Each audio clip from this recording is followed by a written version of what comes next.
조선 최고의 암행어사 박문수. 백성들의 눈물은 닦아 주었으나 가장 가까운 한 사람은 외면했던 남자. 절벽 위 월선이 앞에 서 있었고 박문수는 묘하게 그 뒤에 서 있었습니다. 바람이 불고 그의 손이 천천히 뻗어나갔습니다. 밀면 끝이었습니다. 날이 앞으로 가시지요. 그 한마디에 그의 손이 허공에서 멈췄습니다. 권력 앞에서 흔들린 남자와 사랑 앞에서 끝내 무너지지 않았던 여자. 지금부터 어리석었지만 뉘우칠 줄 알았던 남편과 현명하고 너그러웠던 아내의 이야기를 들려드리겠습니다. 한양 도성한 작은 초가집에서 20년을 함께 살아온 박문수와 그의 아내 월선이 있었습니다. 월선은 양반가의 서녀로 태어났으나 가문이 몰락하여 천한 신분이 되었고, 박문수는 가난한 선비의 아들로 태어나 과거 공부에만 매달려 살았습니다. 월선은 남편의 공부를 위해 날이 밝기 전부터 일어나 바느질을 하였습니다. 손가락 끝이 바늘에 찔려 피가 나도 멈추지 않았고, 겨울밤 찬바람이 뼛속까지 파고들어도 등잔불을 밝혀 남편의 책을 베껴 썼습니다. 남편이 글을 읽을 수 있도록 기름값을 아끼려 저녁밥을 거르기 일쑤였고, 때로는 자신의 비녀며 놀이개까지 팔아 남편의 책값을 마련하였습니다. 여보, 오늘은 쌀이 떨어졌소. 내일 장에 나가 바느질감을 팔아오겠소. 월선이 조심스레 말하면 박문수는 책에서 눈을 떼지도 않은 채 대답하였습니다. 그리하시오. 나는 이 대학을 다시 읽어야 하오. 스물이 넘도록 과거에 낙방하기를 12번, 박문수는 좌절할 법도 하건만 월선의 헌신 덕에 포기하지 않았습니다. 월선은 남편이 낙방할 때마다 눈물을 삼키며 위로하였습니다. 날이 하늘의 뜻이 아직 때가 아니라는 것이옵니다. 반드시 때가 올 것이옵니다. 그러던 어느 해봄, 드디어 박문수가 과거에 급제하였습니다. 그것도 장원으로 급제하여 임금님께 직접 어사화를 하사받는 영광을 누렸습니다. 한양 거리가 떠들썩하였고, 그 소식을 들은 월선은 남편의 도포자락을 붙잡고 통곡하였습니다. 나리, 드디어 이루셨나이다. 20해 고생이 헛되지 않았나이다. 박문수도 아내를 끌어안으며 말하였습니다. 당신 덕이요. 모두 당신 덕이요. 이 몸이 벼슬길에 오르거든 당신을 평생 귀하게 모시겠소. 그러나 세상일이란 묘한 것이었습니다. 박문수가 암행어사로 임명되어 전국을 돌며 탐관오리를 징치하자 그의 명성이 하늘을 찔렀습니다. 임금의 총애를 받고 백성들의 칭송을 듣게 되자 박문수의 마음 한구석에 묘한 감정이 싹트기 시작하였습니다. 어사 날이 이번 공로로 정삼품 당상관으로 승진하시게 되었나이다. 승정원의 관리가 전하는 말에 박문수는 기뻐하였으나 동시에 이상한 생각이 들기 시작하였습니다. 대궐에 드나들며 고관대작들의 부인들을 보게 되었는데 그들은 하나같이 고운 비단옷을 입고 화려한 장신구를 하고 있었습니다. 고운 피부에 우아한 몸가짐, 실을 읊고 검은 고를 타는 모습이 마치 선녀 같았습니다. 그런데 집에 돌아와 보면 월선은 여전히 낡은 치마 저고리를 입고 거친 손으로 바느질을 하고 있었습니다. 20년간의 고생으로 얼굴에는 주름이 자글자글했고 허리는 굽어 있었습니다. 한때는 고운 미모를 자랑하던 아내였으나 이제는 그 옛날의 모습을 찾아볼 수 없었습니다. 어느 날 영의정의 딸인 유씨가 박문수 앞에 나타났습니다. 꽃같이 고운 얼굴에 버드립 같은 눈썹, 앵두 같은 입술을 가진 20살의 처자였습니다. 어사 나리, 아버님께서 나리의 공을 기리며 소녀를 나리의 첩으로 드리기를 원하시나이다. 박문수의 가슴이 두근거렸습니다. 영의정의 사돈이 된다는 것은 곧 권력의 중심에 서는 것을 의미하였습니다. 하지만 월선이 있었습니다. 20년을 함께한 아내, 자신을 위해 모든 것을 바친 아내가 있었습니다. 영감, 그 유씨 아가씨를 들이시는 것이 어떻겠소? 나는 상관없소. 놀랍게도 월선이 먼저 말을 꺼냈습니다. 박문수는 아내의 얼굴을 자세히 보았습니다. 눈가에 주름이 깊게 패여 있고 손등에는 바늘 자국과 화상 자국이 가득하였습니다. 순간 박문수는 묘한 부끄러움과 동시에 혐오감 같은 것을 느꼈습니다. 당신이 그리 말한다면 그렇게 하겠소. 유 씨가 첩으로 들어온 뒤 박문수의 태도가 조금씩 변하기 시작하였습니다. 유 씨는 향기로운 화장품 냄새를 풍겼고 월선은 바느질로 인한 기름 냄새를 풍겼습니다. 유 씨는 고운 목소리로 시조를 읊었고 월선은 거친 목소리로 하인들에게 지시를 내렸습니다. 날이 오늘 대궐에서 있었던 일을 말씀드려도 되겠나이까? 유 씨가 박문수 곁에 앉아 제잘거리때면 월선은 멀찍이 떨어져 바느질만 하였습니다. 박문수는 점점 유 씨와 더 많은 시간을 보내게 되었고 월선과는 말수가 줄어들었습니다. 어느 날 밤 유 씨가 박문수의 귓가에 속삭였습니다. 날이 소첩이 감히 여쭈어도 되겠나이까? 무엇이든 말하시오. 나리께서는 이제 정삼품 당상관이시며 임금님의 총애를 받으시는 몸이옵니다. 그런데 본부인께서 너무 천하지 않으신지요? 박문수의 눈썹이 꿈틀거렸습니다. 무슨 말이요? 나리께서 대궐에 오르실 때마다 다른 대감들의 부인들이 본부인을 흉보고 있나이다. 몰락한 양반가의 서녀 출신으로 바느질이나 하던 천한 여인이 어찌 당상관의 본부인 자리에 있느냐고 말하옵니다. 박문수는 화들짝 놀랐습니다. 자신의 체면이 깎이고 있다는 생각에 분노가 치밀어 올랐습니다. 그런 말들을 하였단 말이오? 그뿐이 아니옵니다. 임금님께서도 최근 나리의 본부인을 한번 보고 싶다 하셨는데 대신들이 만류하였다 하옵니다. 본부인의 행색이 너무 초라하여 나리의 체면을 깎을까 염려된다는 이유였나이다. 박문수의 가슴 속에 어두운 생각이 싹트기 시작하였습니다. 월선만 없다면 유 씨를 본부인으로 삼고 영의정과의 관계를 더욱 돈독히 하며 체면도 살릴 수 있을 것이었습니다. 하지만 어찌 날이 소첩이 들으니 전라도 땅에 절경이 있다 하옵니다. 만인절이라 하여 천길 낭떠러지가 있는 곳이옵니다.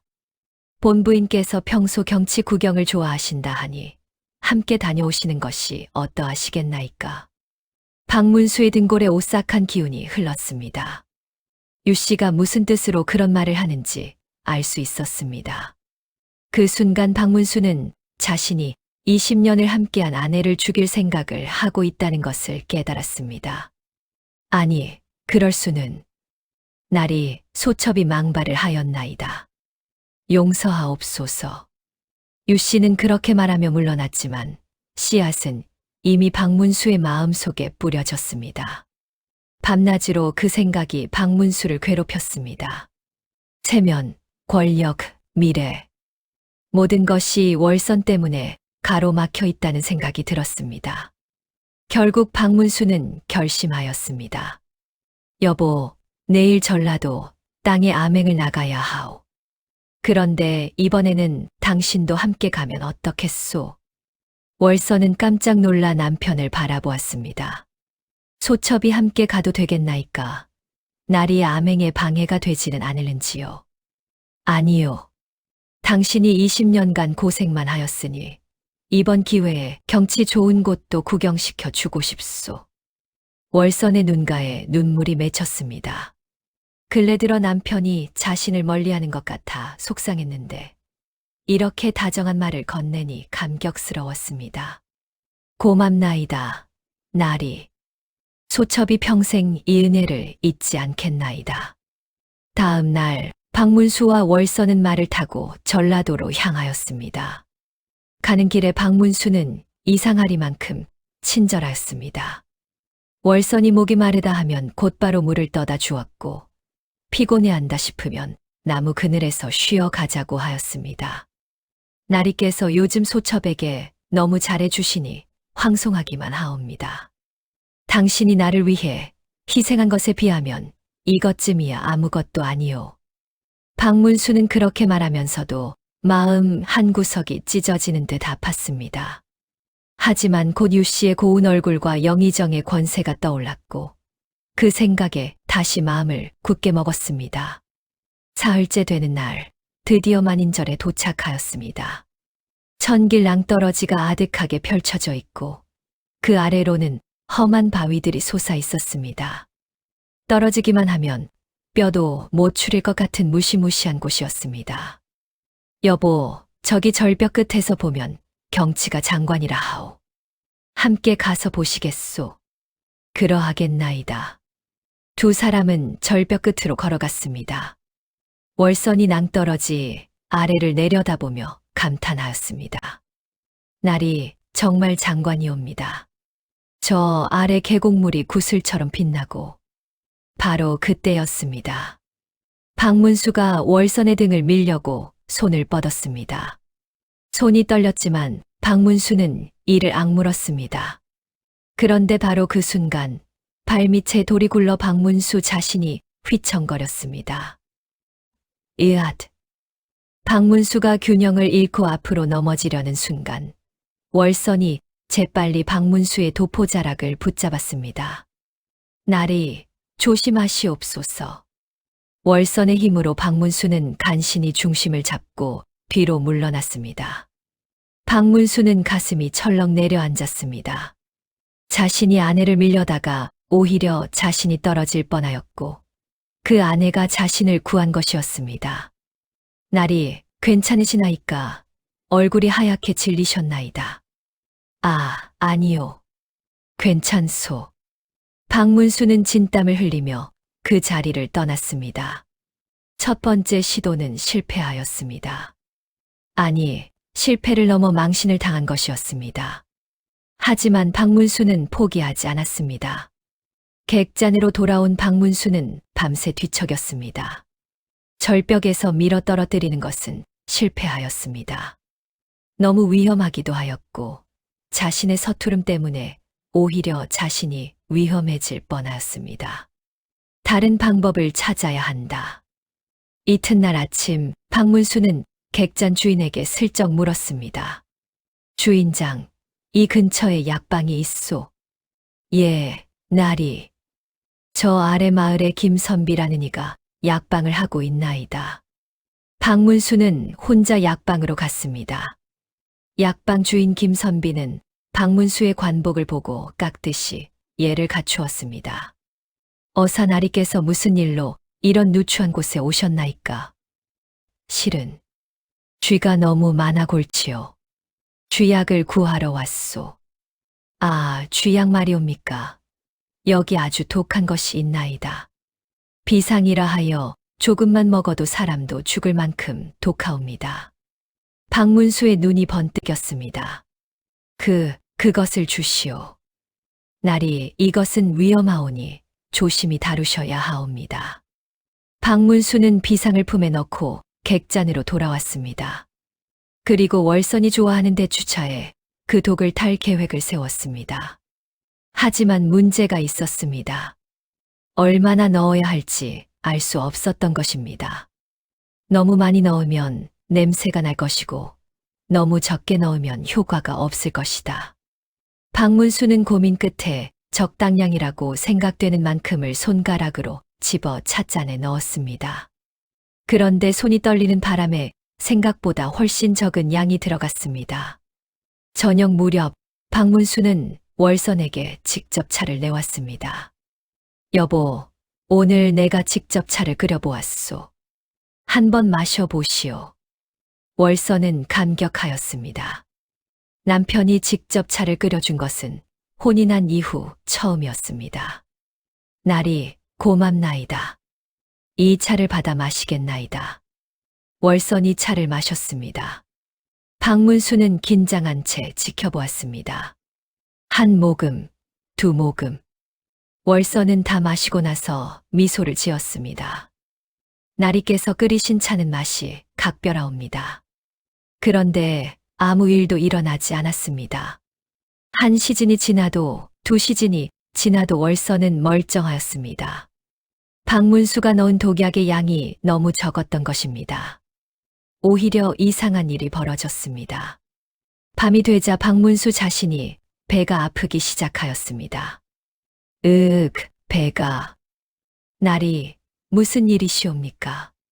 알고 보니 박문수가 독약을 탈 때 사용한 숟가락으로 자신의 저녁밥을 먹었던 것이었습니다.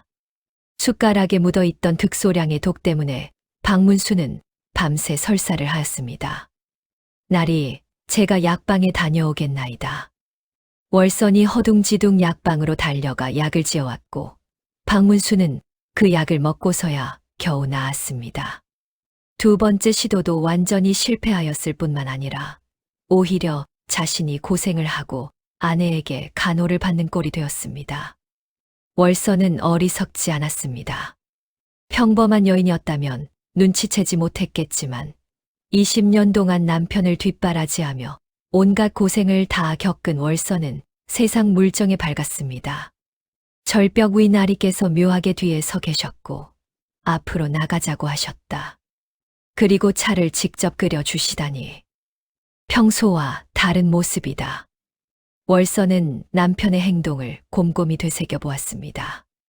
그리고 유 씨가 들어온 이후로 남편이 자신을 대하는 태도가 확연히 달라졌다는 것을 깨달았습니다. 혹시, 아니다. 설마 그럴 리가. 하지만 월선은 자신의 직감을 믿기로 하였습니다. 여인의 직감, 특히 20년을 함께 산 아내의 직감은 거의 틀리지 않는 법이었습니다. 다음 날 박문수가 다시 어디론가 나가려고 하자 월선이 물었습니다. 날이 어디 가시나이까? 잠깐 마을을 둘러보려고 하오. 그럼 소첩도 함께 가겠나이다. 아니요. 당신은 여기서 쉬고 있으시오. 박문수가 황급히 나가는 모습을 보며 월선은 확신하였습니다. 남편이 무언가를 숨기고 있다는 것을, 그리고 그것이 자신에게 좋지 않은 일이라는 것을 알았습니다. 월선은 몰래 박문수를 따라 나섰습니다. 박문수는 다시 약방으로 갔습니다. 월선은 약방 밖에 숨어서 두 사람의 대화를 엿들었습니다.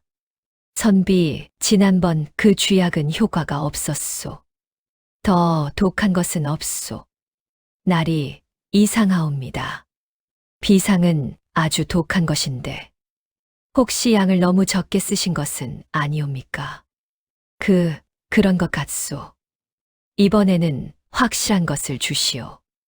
날이 그런데 쥐를 잡는데 왜 그렇게 강한 독이 필요하신지요? 혹시. 묻지 마시오. 그냥 주기만 하시오. 월선은 몸이 얼어붙는 것 같았습니다. 남편이 독약을 구하고 있다니. 그것도 2번씩이나. 그리고 지난번 것은 효과가 없었다는 말은 무엇을 의미하는가? 지난 저녁에 마신 그 차에 독이 들어 있었다는 말인가? 월선의 눈에서 눈물이 주르르 흘러내렸습니다. 20년을 함께 산 남편이, 자신의 모든 것을 바쳐받던 남편이 자신을 죽이려 한다는 사실을 믿을 수가 없었습니다. 왜? 무엇 때문에? 월선은 곰곰이 생각해 보았습니다. 그리고 깨달았습니다. 유씨 때문이라는 것을, 자신이 남편의 신분 상승에 걸림돌이 되었다는 것을 알았습니다. 나리께서는 나를 버리고 싶으신 것이로구나. 월선은 주저앉아 한참을 울었습니다. 하지만 곧 눈물을 닦고 일어섰습니다. 슬픔을 느낄 시간이 없었습니다. 살아남아야 했습니다. 월선은 객잔으로 돌아와 곧바로 짐을 쌌습니다. 하지만 도망가지는 않았습니다. 도망가 봤자 남편이 암행어사인데 어디로 도망간단 말입니까? 오히려 도망가면 더 큰 죄목을 뒤집었을 것이 뻔하였습니다. 싸워야 한다. 하지만 지혜롭게 싸워야 한다. 월선은 먼저 증거를 확보하기로 하였습니다. 박문수가 돌아오기 전에 방 안 곳곳을 뒤졌습니다. 그리고 박문수의 보따리 속에서 작은 봉지를 발견하였습니다. 비상이 들어있는 봉지였습니다. 월서는 그 봉지를 가만히 들여다보았습니다. 그리고 묘안을 떠올렸습니다. 봉지를 원래 자리에 두되 그 옆에 자신의 비녀 하나를 몰래 숨겨 두었습니다. 나중에 증거로 쓰기 위함이었습니다. 또한 월서는 객잔 주인을 불러 부탁하였습니다. 주인장, 제가 한 가지 부탁이 있나이다. 부인 날이 무엇이든 말씀하시옵소서. 만약 제가 갑자기 죽는 일이 생긴다면 이 편지를 한양에 있는 제 오라버니에게 전해 주시옵소서. 월서는 그 자리에서 편지를 썼습니다. 남편이 자신을 죽이려 한다는 내용과 함께 만인절에서 있었던 일, 독차 사건 등을 자세히 적었습니다. 부인 날이 이게 무슨 묻지 마시옵소서. 만약 제가 무사하다면 이 편지를 돌려받겠나이다. 하지만 만약 제가 죽는다면 반드시 전해 주시옵소서. 객잔 주인은 고개를 끄덕였습니다. 저녁이 되어 박문수가 돌아왔습니다. 월서는 아무렇지도 않은 척 남편을 맞이하였습니다. 날이 어서 오시옵소서. 저녁상을 차렸나이다. 그러하오. 박문수는 불안한 기색이었습니다. 이번에는 확실히 독을 넣을 생각이었습니다. 저녁을 먹고 난 후 박문수가 또다시 차를 끓이겠다고 나섰습니다. 여보, 오늘도 내가 차를 끓여드리겠소. 고맙나이다, 날이. 월서는 남편이 부엌으로 가는 것을 지켜보았습니다. 그리고 살며시 뒤따라갔습니다. 박문수가 찻잔에 비상을 넣는 것을 똑똑히 목격하였습니다. 이번에는 지난번보다 훨씬 많은 양을 넣었습니다. 월서는 재빨리 방으로 돌아가 앉아 있었습니다. 잠시 후 박문수가 차를 가지고 왔습니다. 여보, 차를 드시오. 날이 고맙나이다. 월선이 찻잔을 받아들었습니다. 박문수는 긴장한 채 지켜보았습니다. 이번에는 틀림없이 효과가 있을 것이었습니다. 그런데 월선이 찻잔을 입에 대려다 말고 갑자기 멈추었습니다. 날이 그런데 소첩이 한 가지 궁금한 것이 있나이다. 무엇이오? 이 차에는 무엇이 들어있나이까? 박문수의 얼굴이 하얗게 질렸습니다. 무슨 말이오? 그냥 평범한 대추차요. 그렇다면 나리께서 먼저 한 모금 마셔보시는 것이 어떠하시겠나이까? 뭐라고? 월선이 찻잔을 박문수 앞으로 내밀었습니다. 박문수는 식은땀을 흘리며 뒷걸음질 쳤습니다. 나는 지금 배가 불러서. 배가 부르시다면 내일 아침에 드시지요. 소첩이 이 차를 고이 모셔두겠나이다. 월선이 찻잔을 들고 일어섰습니다. 박문수가 황급히 말렸습니다. 아니요. 그냥 버리시오. 왜요, 나리께서 정성껏 끓여주신 차인데 어찌 버린단 말이옵니까? 그냥 식어서 맛이 없을 것 같소. 월선이 찻잔을 내려다보며 말하였습니다. 나리 소첩은 20년 동안 나리를 위해 살았나이다. 나리의 밥상을 차리고 나리의 옷을 지어 입히고 나리의 책을 베껴 쓰며 살았나이다. 손가락이 부러져라 바느질을 하였고 겨울밤 찬바람에 떨면서도 나리의 공부를 도왔나이다. 그것은 나도 알고 있소. 그런데 나리께서는 이제 소첩을 죽이고 싶으신 것이옵니까? 무슨 말을? 이 차에 독이 들어있다는 것을 소첩은 알고 있나이다. 나리께서 약방에서 비상을 사신 것도 알고 있고 오늘 부엌에서 이 차에 독을 넣으신 것도 보았나이다. 박문수는 더 이상 거짓말을 할 수 없었습니다. 그는 털썩 주저앉으며 얼굴을 감쌌습니다. 미안하오. 나는. 월서는 남편을 내려다보며 조용히 말하였습니다. 나리, 소첩이 나리의 신분 상승에 걸림돌이 되었다는 것을 압니다. 유 씨를 본부인으로 삼고 싶으시다는 것도 압니다. 하지만 나리, 사람을 죽이는 것이 답이옵니까? 박문수는 대답하지 못하고 고개를 떨구었습니다. 나리께서 진정소첩과 헤어지고 싶으시다면 정당한 방법이 있나이다. 실거지하기 있지 않사옵니까? 소첩에게 죄를 뒤집어 씌워 내쫓으실 수도 있고 아니면 화리를 주고 원만히 이혼할 수도 있나이다. 그런데 왜 하필 죽이려 하셨나이까? 박문수가 떨리는 목소리로 대답하였습니다. 유씨가 말하기를 당신이 살아있으면 내 명예에 먹칠을 할 것이라 하였소. 헤어진 본처가 돌아다니며 내 과거를 들먹이면 체면이 말이 아니라고. 그래서 죽이려 하셨나이까? 나리, 그것은 유씨의 말이고 나리의 생각은 아니지 않사옵니까? 나리께서는 원래 그런 분이 아니셨나이다. 월선의 말에 박문수는 비로소 정신이 번쩍 들었습니다. 그렇습니다. 자신은 원래 이런 사람이 아니었습니다. 가난하지만 정직했고 비록 변변찮았지만 선비의 길을 걷던 사람이었습니다. 언제부터 이렇게 타락한 것일까요? 나는 괴물이 되어버렸소. 박문수가 통곡하기 시작하였습니다.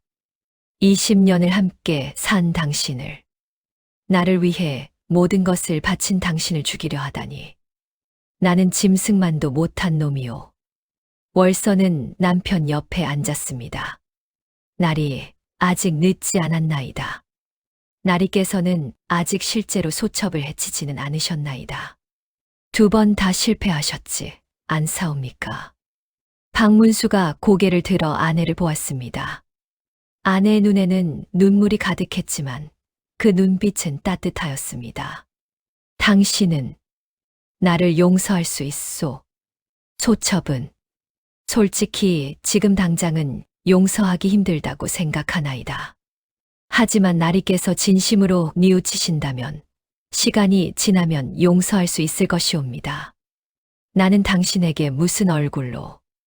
월선이 조용히 말하였습니다. 나리, 소첩에게는 2가지 길이 있나이다. 하나는 이 일을 세상에 알려 나리를 파멸시키는 것이고 다른 하나는 조용히 물러나는 것이옵니다. 무슨? 소첩은 후자를 택하겠나이다. 나리와 화리하고 조용히 시골로 내려가겠나이다. 대신 조건이 있나이다. 박문수가 눈을 크게 떴습니다. 무엇이든 말씀하시오. 첫째, 화리금을 넉넉히 주시옵소서. 소첩이 혼자 살아가려면 돈이 필요하나이다. 둘째, 유씨를 본부인으로 삼으시더라도 백성들을 위한 어사의 임무만큼은 잊지 마시옵소서. 나리께서 권력에 눈이 멀어 담관오리가 되신다면 그때는 소첩이 직접 나서서 나리의 악행을 고발하겠나이다. 박문수는 머리를 조아리며 말하였습니다. 알겠소. 반드시 그리하겠소. 다음 날 박문수와 월선은 정식으로 화리를 하였습니다. 박문수는 월선에게 넉넉한 화리금을 주었고 전라도의 작은 마을에 집 한 채를 마련해 주었습니다.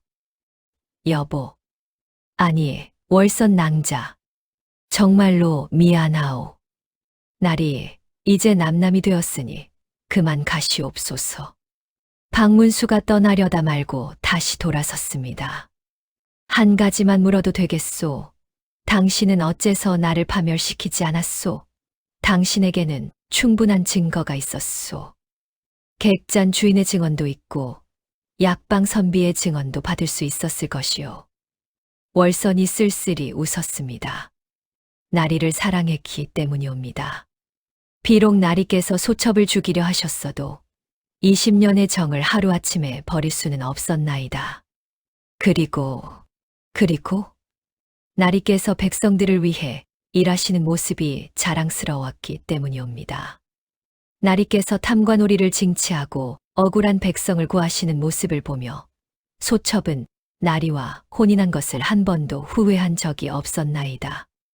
나리를 파멸시키는 것은 곧 백성들에게서 훌륭한 어사를 빼앗는 것이라 생각하였나이다. 박문수의 눈에서 눈물이 주르르 흘러내렸습니다. 나는 정말 어리석은 놈이었소. 세상에서 가장 귀한 보물을 내 손으로 버리려 하였소. 이제 가시옵소서, 나리. 그리고 백성들을 위해 일하시옵소서. 그것이 소첩이 바라는 유일한 것이옵니다. 박문수는 더 이상 버티지 못하고 말을 타고 떠났습니다.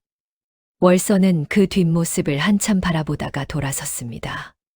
박문수가 한양으로 돌아오자 유씨가 반갑게 맞이하였습니다. 나리, 일이 잘 되었나이까? 박문수는 유씨를 차갑게 바라보았습니다. 유씨, 당신은 이제 이 집에서 나가시오. 네, 무슨 말씀을? 나는 당신 때문에 거의 살인자가 될 뻔하였소. 당신의 꿰매에 빠져 20년을 함께 한 아내를 죽이려 하였소. 나가시오. 당장. 유씨의 얼굴이 일그러졌습니다. 박어사, 저를 버리시면 영의정께서 가만두지 않으실 것이옵니다. 그렇다면 어쩔 수 없소. 나는 더 이상 권력을 위해 내 영혼을 팔지 않겠소. 박문수는 유씨를 쫓아냈습니다. 그리고 임금께 상소를 올렸습니다. 자신의 본처와 화리하였으니 벼슬에서 물러나겠다는 내용이었습니다. 하지만 임금은 박문수의 상소를 반려하였습니다. 박문수, 경의 집안일은 경이 알아서 처리할 일이나 나라 일은 그렇지 못하오. 경은 이 나라에 꼭 필요한 인재이오. 계속 어사의 임무를 수행하시오. 박문수는 임금의 명을 받들었습니다. 하지만 이전과는 달리 권력이나 출세에는 관심이 없었습니다. 오로지 백성들을 위해 일하는 데만 전념하였습니다. 5년이 흘렀습니다. 박문수는 여전히 암행어사로 활동하였고 그의 명성은 더욱 높아졌습니다. 하지만 그는 재혼하지 않았고 늘 검소하게 살았습니다. 어느 날 박문수는 전라도에 다시 암행을 나가게 되었습니다. 그 길에 문득 월선이 살고 있는 마을을 지나게 되었습니다. 월선은 잘 지내고 있을까? 박문수는 몰래 월선의 집을 찾아갔습니다. 작은 초가집이었지만 말끔히 정돈되어 있었고 마당에는 꽃이 피어 있었습니다. 월선은 여전히 바느질을 하고 있었습니다. 하지만 이전과는 달리 여유가 있어 보였습니다. 얼굴에는 평화로운 미소가 있었고 눈빛은 맑았습니다. 저렇게 평화로워 보이다니. 박문수는 월선을 만나지 않고 그냥 돌아가려 하였습니다. 하지만 그때 마을 사람 하나가 월선의 집으로 달려왔습니다. 월선 낭자, 큰일이옵니다. 이웃 마을에 전염병이 돌아 사람들이 죽어나가고 있나이다. 월선이 벌떡 일어났습니다. 제가 가서 간호하겠나이다. 약초를 챙겨가야겠군요. 하지만 낭자, 전염병은 위험하옵니다. 낭자마저 병에 걸리시면 괜찮나이다. 저는 어릴 적 이미 그 병을 앓았던 적이 있어 다시 걸리지 않나이다. 제가 가야 사람들을 살릴 수 있나이다. 월선은 서둘러 약초와 천을 챙겨 이웃 마을로 향하였습니다. 박문수는 그 모습을 보며 가슴이 먹먹하였습니다. 저렇게 훌륭한 사람을 내가 버렸구나. 아니, 죽이려까지 하였구나. 박문수는 몰래 월선을 따라갔습니다. 이웃 마을은 아비규환이었습니다. 사람들이 쓰러져 있고 울음소리가 끊이지 않았습니다. 월선은 쉬지 않고 환자들을 돌보았습니다. 약을 다려 먹이고 이마를 닦아주고 곁에서 위로하였습니다. 밤낮 없이 일한 덕분에 많은 사람들이 목숨을 건졌습니다.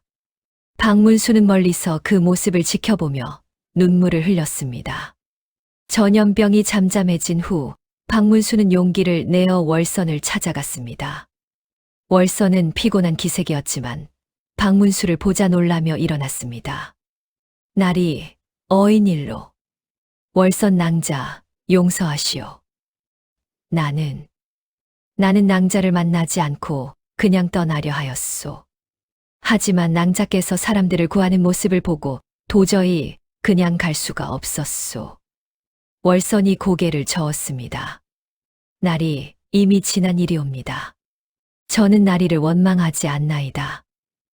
낭자. 나는 5년 동안 하루도 낭자를 잊은 적이 없소. 내가 얼마나 어리석었는지, 얼마나 귀한 것을 버렸는지 매일 후회하며 살았소. 나리.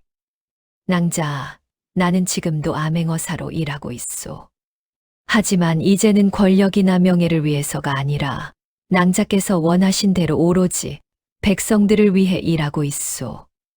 낭자께서 바라시던 그런 어사가 되려고 노력하고 있소. 월선의 눈에 눈물이 맺혔습니다. 나리께서 그리 변하셨다니 다행이옵니다. 낭자, 나는 감히 낭자께 다시 돌아오라고 말할 수 없소. 다만 이것만은 알아주시오. 내 평생의 후회는 낭자를 잃은 것이며 내 평생의 존경은 낭자를 향한 것이라는 것을. 박문수는 더 이상 말을 잇지 못하고 눈물을 흘렸습니다. 월선도 함께 울었습니다.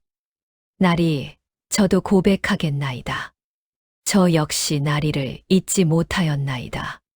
밤마다 나리를 그리워하였고 나리께서 잘 지내시는지 궁금하였나이다. 그렇다면, 하지만 나리, 저희는 다시 함께할 수 없나이다. 이미 엎질러진 물이옵니다. 나리께서는 나리의 길을 가시고 저는 저의 길을 가야 하나이다. 박문수는 고개를 끄덕였습니다. 알겠소. 하지만 이것만은 약속하시오. 만약 낭자께 어려운 일이 생기면 언제든 나를 찾아주시오. 나는 낭자를 위해서라면 무엇이든 하겠소. 나리, 그 마음만 받겠나이다. 두 사람은 한참을 서로를 바라보다가 각자의 길로 돌아갔습니다. 그로부터 또 여러 해가 흘렀습니다. 박문수는 계속 암행어사로 활동하며 백성들을 위해 헌신하였습니다. 그의 이름은 역사에 길이 남을 명관으로 기록되었습니다. 월선은 시골 마을에서 조용히 살면서 주변 사람들을 도우며 지냈습니다. 병든 사람을 간호하고 어려운 이웃을 도와주며 존경받는 인물이 되었습니다. 두 사람은 다시 만나지 못하였지만 서로를 잊지 않았습니다. 박문수는 백성들을 구할 때마다 월선을 떠올렸고 월선은 사람들을 도울 때마다 박문수를 생각하였습니다. 어느 겨울밤 늙은 박문수는 촛불을 켜고 앉아 있었습니다. 그의 곁에는 아무도 없었습니다. 하인에게 물었습니다. 이 근방에서 제일 훌륭한 바느질 솜씨를 가진 이가 누구인가? 나리, 전라도에 월선이라는 할멈이 계시다 하옵니다. 그분의 바느질 솜씨는 가히 신기에 가깝다 하옵니다. 박문수는 빙그레 웃었습니다. 그렇군. 그렇고 말고. 그날 밤 박문수는 월선에게 편지를 썼습니다. 낭자, 이 늙은이는 이제 곧 세상을 떠날 것 같소. 평생을 살며 수많은 일을 겪었지만 가장 큰 잘못은 낭자를 버린 것이었고 가장 큰 축복은 낭자를 만난 것이었소. 다음 생에는 꼭 낭자를 제대로 모시겠소. 월선도 그 편지를 받고 답장을 썼습니다. 나리, 저 역시 이제 오래 살지 못할 것 같나이다. 나리를 원망했던 적도 있었지만 지금 생각해보니 모두 좋은 추억이옵니다.